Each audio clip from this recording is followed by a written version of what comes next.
Hey everyone, and welcome back to the channel.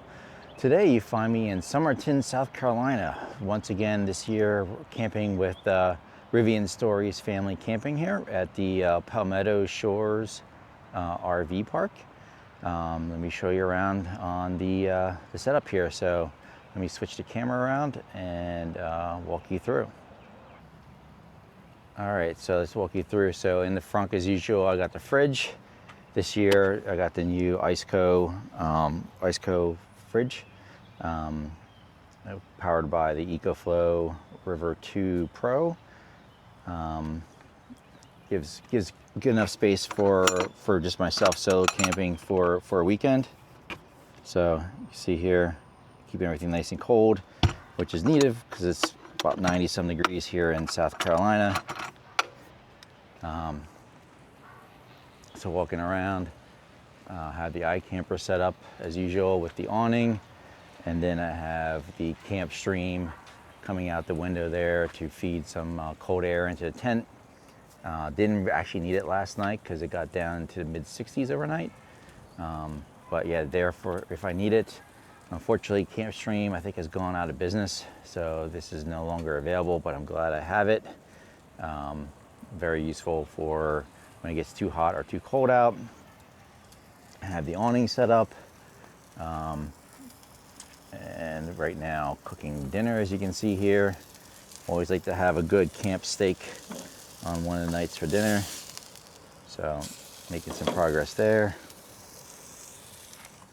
Walking around backside of the Rivian, and you can see the awnings all set up, and have all my totes with my camping gear, and of course the important cooler downstairs for my cold beverages.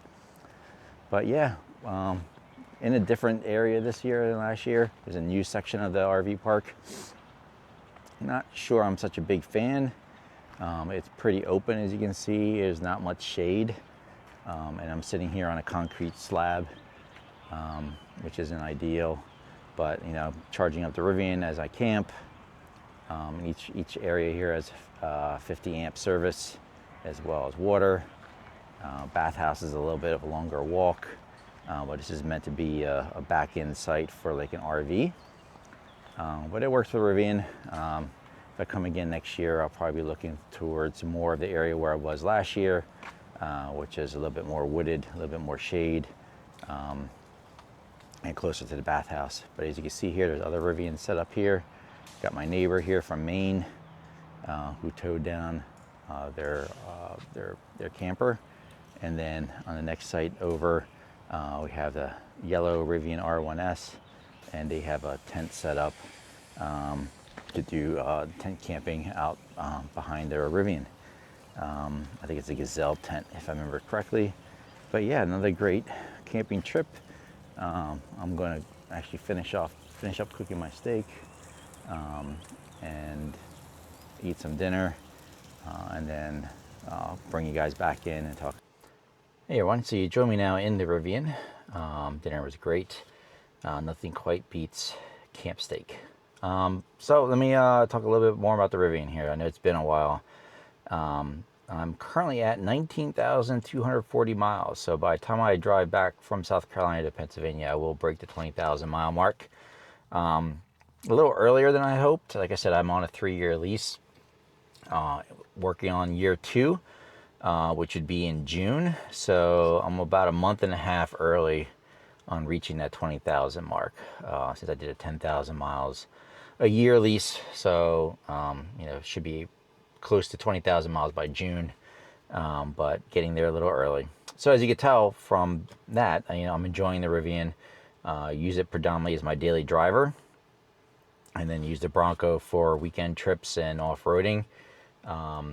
I mean, as a daily commuter, I would say it's a great vehicle. It's a great truck to get to and from work, especially now that gas prices are up close to $5 a gallon.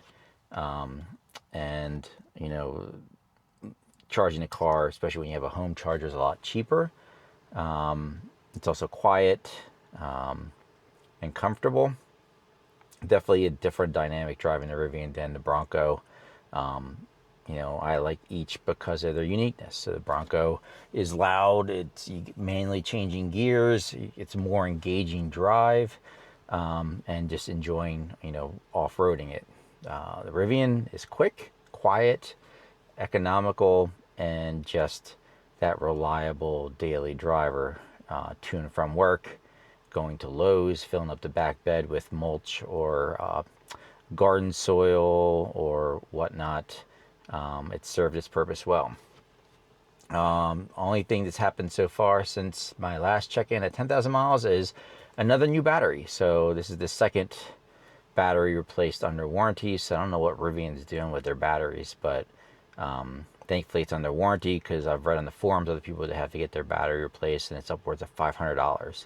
And for the Gen 2 Rivians, the battery's now underneath the passenger seat, so they make it even harder for you to service your own vehicle. Whereas for Gen 1, it's still underneath the cowl in the front, so a little bit easier to get to, but still, you know, that's kind of ridiculous price for a battery. So second batteries replaced under warranty, and then there was the recall on some loose bolt or something on the steering knuckle or something like that. So that was replaced. That was addressed under a recall campaign. Other than that, it's been pretty reliable. You know, in all fairness, though, I think this is going to be it for me and Rivian, at least for the foreseeable future, when this lease runs out. So at least we'll run out in June of 2027, at which point I'll be turning it over. As you know, I will be getting, I do have a down payment on a Scout Terra pickup truck. So I think it's time for something different, something new. I've had a Rivian now of 4 years. Next year will be 5 years between my silver dual motor and my original 4-screen quad motor. And you know, I thought about buying out the lease on this one because of depreciation, but at this point, I think Rivian's kind of dramatically reduced updates to the Gen 1s. And there was a lot that was promised and never delivered on the Gen 1s, and I don't think it'll ever be delivered. Such as hands-free driving was part of the original R1 story with first gen, as well as being able to respond to texts through the system. And I think at some point they were going to say that YouTube Music was going to be supported as well. And none of that came about, and I don't think it ever will, to be honest with you. So I think for me, you know, 20,000 miles in, my second Rivian, I had 28,000 my first Rivian, when I was forced to sell it. Is I think, you know, it's been a great vehicle. Definitely recommend. Probably if you're interested in a Rivian, I would look at the used market. There's gonna be a lot of these now coming up on the used market, and because of depreciation, you can get it probably for half the price, 50 to 60% of the price of what it was when they sold new. So that's probably a good deal. And if you're looking at the original quads, the original like launch edition and first bunch of quads, they actually had a longer warranty. I don't remember off the top of my head, because I know current Rivians, I think, are 4 years, 40 or 50,000 miles, if I'm right. You can check that out on the Rivian's website. But I think the original quads were 5 or 6 years and like 60,000 miles. So they had some pretty decent warranty on the original Rivians in the quad motor.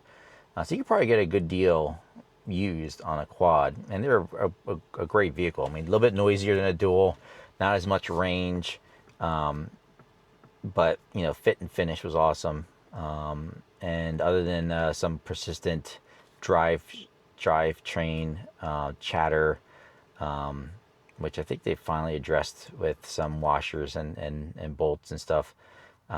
Great vehicle. I don't see the value prop in the new Gen 2 quad and tri-motors, especially the quad, because you're never really going to get a chance to utilize that much power on the road, especially safely. It's just seems like a lot of overkill just for the sake of having over 1,000 horsepower. And you're never going to really reach those performance numbers, given that those numbers are from a prepped track, right? And you're not going to see that in the real world, unless you plan on going to a drag strip and racing it on weekends. The duals, I think duals are kind of like that sweet spot for the Rivian lineup, between performance, especially if you get the performance pack, or upgrade on it. It just seems like a better value than the tris or the quads. And there's extra complexity there in the quads and the tris that, once these things come out of warranty, it's going to be quite expensive. Especially with the air suspension. I see some people that have had air suspension repairs, and thankfully they were still under warranty, but pretty hefty price tag there if those were all done out of warranty. So that's pretty much it for my 20,000 mile wrap up here. Again, use as a daily driver, no real complaints.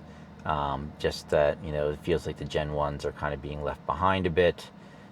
Gen 2s, not really too much interest there. They've changed some of the things like the door handles and some other aspects. That seems like there's a cost savings measure, and I really like the quality of the Gen 1s.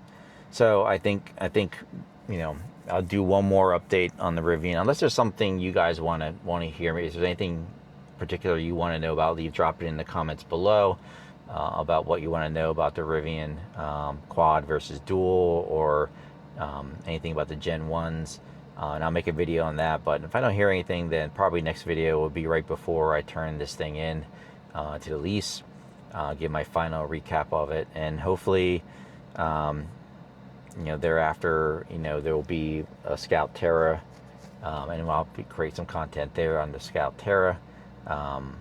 Again, it seems like a very interesting truck. Seems to meet all my needs, and seems to be a little bit less complicated from a suspension and drivetrain standpoint. But again, it's still early to tell. So hopefully that'll come out. With that, again, thanks for watching this video. Please like and subscribe if you like the content that I'm putting out there. It really helps with the Google algorithm.